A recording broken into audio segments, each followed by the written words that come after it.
তো বন্ধুরা, আজকের আমি কচু শাক রান্না করব। আর তার জন্য তো দেখলে যে কচু শাকগুলো সব ধুয়ে নিয়েছি।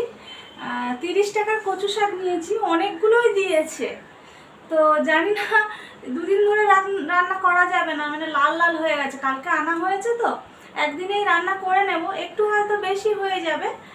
আর চিংড়ি মাছটা তবে একটু কম হয়ে গেল। এই দেখো, এই এতটুকু চিংড়ি মাছ ফ্রিজের মধ্যে ছিল। তার কি করা যাবে, এটা দিয়েই কচু শাকের রেসিপিটা করব। আর কচু শাকের রেসিপিটা তোমাদের সঙ্গে শেয়ার করছি, তোমরাও দেখে নাও।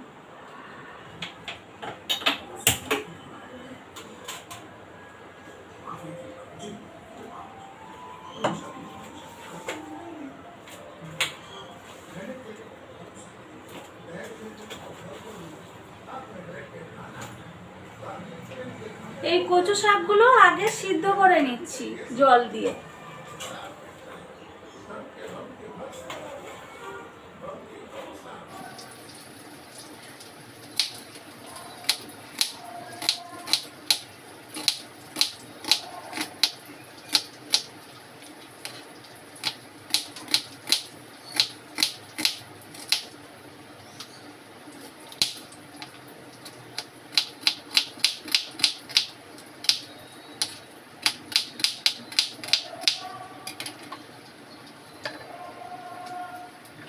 কচু শাকটা রান্না করার জন্য যেগুলো লাগবে সেগুলো কেটে নিচ্ছি। পেঁয়াজ, টমেটো, কাঁচা লঙ্কা, আর ওদিকে আদা বাটা, রসুন বাটা এগুলো রয়েছে।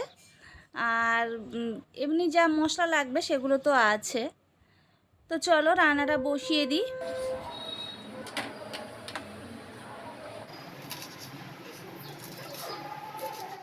তো দেখো, কচু শাকগুলো সিদ্ধ হয়ে গেছে। আর এদিকে তো আমার পেঁয়াজ, টমেটো, কাঁচা লঙ্কা কাটাও হয়ে গেছে। তো এবারে চিংড়িগুলো ভেজে নিই। আর এই দেখো, সিদ্ধ করে নিয়েছি, আর জলটার কালার দেখো, পুরো কালো মতো জল বেরিয়েছে দেখো। তো চলো চিংড়িটা তাহলে ভাজি। বাঙালিদের বলা হয় খাদ্য রসিক বাঙালি। আসলে বাঙালিরা খাবারটাকে বেশ সুন্দর করে বানিয়ে খেতে জানে। এই যে কচু শাক, কচু শাকের রেসিপি হলেই প্রথমে মাথায় আসে ইলিশ মাছের মাথা দিয়ে কচু শাক। কত সুন্দর লাগে না? তো আজকের আমাদের ইলিশ মাছের মাথা নেই, তাই চিংড়ি দিয়ে কচু শাকটা করছি। আর দেখো, তেলের মধ্যে প্রথমে গোটা জিরে দিয়েছি, তারপরে শুকনো লঙ্কা দিয়েছি, এরপর পেঁয়াজ দিয়ে ভালো করে ভেজে নিচ্ছি। আর পেঁয়াজটা দেখো লাল লাল করে ভাজা হয়ে গেছে। তো এবারে এর মধ্যে অ্যাড করছি টমেটো আর চেরা কাঁচা লঙ্কা। এটা দিয়ে বেশ খানিকক্ষণ কষে নেব। তারপরে এর মধ্যে দিয়ে দিলাম 1 চামচ রসুন বাটা।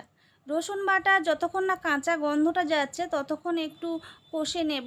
তারপরে এর সঙ্গে অ্যাড করব 1 চামচ আদা বাটা। আদা বাটা দিয়ে বেশ খানিকক্ষণ নেড়ে চেড়ে এর মধ্যে গুঁড়ো মশলাগুলো অ্যাড করব। তো কি কি গুঁড়ো মশলা দিচ্ছি দেখে না। এর মধ্যে দেখো 1 চামচ হলুদ গুঁড়ো, 1 চামচ লঙ্কা গুঁড়ো, আর 1 চামচ জিরে গুঁড়ো। আর বেশি কিচ্ছু দিচ্ছি না। আর সামান্য একটু জল দিয়ে মশলাটা এবারে ভালো করে কষে নিতে হবে। তো দেখো, মশলাটা মোটামুটি কষা হয়ে গেছে। কড়ার গায়ে কিন্তু মশলাগুলো আর লেগে যাচ্ছে না, ছাড়া ছাড়া ভাব হয়ে গেছে। তো এর মধ্যে এবারে দিয়ে দেব সিদ্ধ করা কচু শাক। এই রান্নাটা করতে একটু বেশি টাইম লাগে। আসলে এই মানে কচু শাকটা দিয়ে দেওয়ার পরে একটু ধীরে ধীরে অনেকক্ষণ ধরে এটা এবারে রান্না করতে হবে।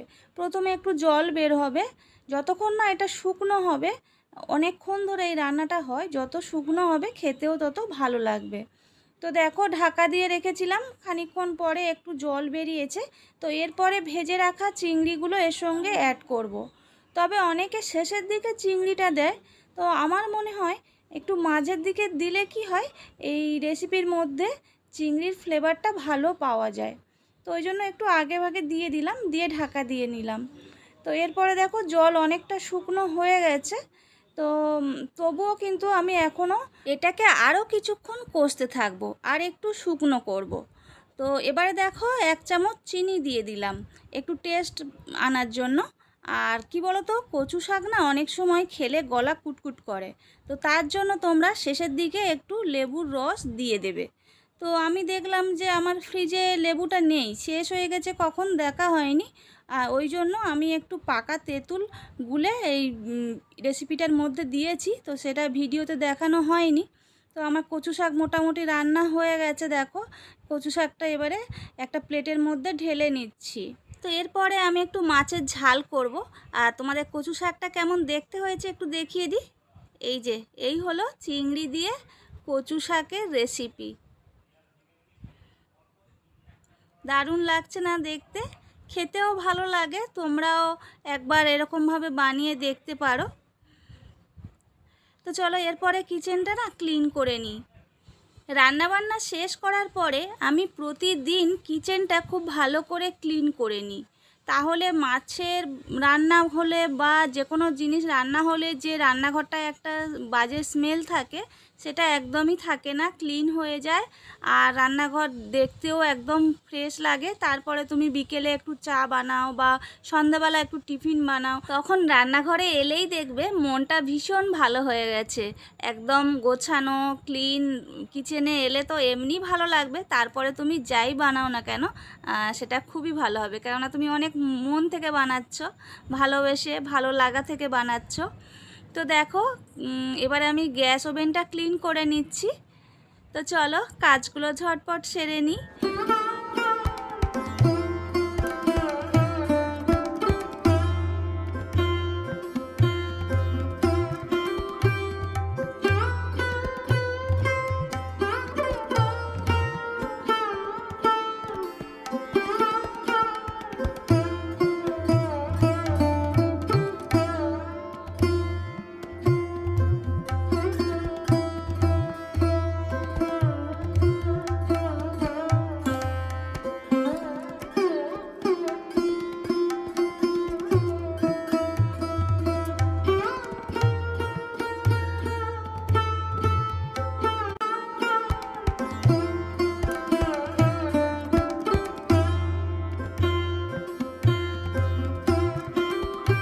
তো দেখো এরপরে চলে এসেছি বাসনগুলো ধুয়ে নিতে। রান্না করার পরে যা বাসন কোসন হয় সেগুলো যদি তুমি ধুয়ে রাখতে পারো, তাহলে সিঙ্কটাও দেখবে একদম খালি আছে, তোমার কাজ করতে সুবিধা হবে আর রান্নাঘরটাও পরিষ্কার পরিচ্ছন্ন থাকবে।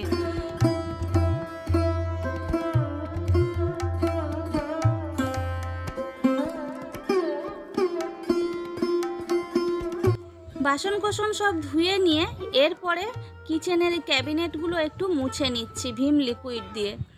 আসলে মাঝে মধ্যে আমি ডিপ ক্লিন করি, আজকে আর ডিপ ক্লিন করব না। তবে যখন ডিপ ক্লিন করি তখন কি দিয়ে আমি ডিপ ক্লিন করি সেটা নেক্সট একটা ভিডিওতে তোমাদের দেখাবো। আজকে শুধু জাস্ট একটু হালকা হাতে ভিম লিকুইড দিয়ে পুরো ক্যাবিনেটের গাগুলো একটু ক্লিন করে নিচ্ছি। অনেক সময় রান্না করলে কি হয়, অনেক তেল ছিটকে একটু আধটু আসতেই পারে বা হলুদ টলুদ কোনো কারণে লেগে যায়। আর আমার এই ক্যাবিনেটটার কালার তো অনেকটা হোয়াইট অনেকটাই আছে, তো সেই জন্য একটু প্রতিদিন মুছে নিই।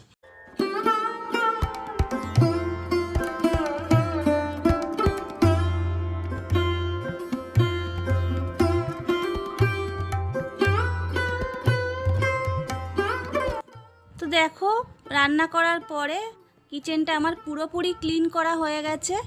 আর কেমন দেখতে লাগছে তোমাদের একবার দেখিয়ে দিচ্ছি।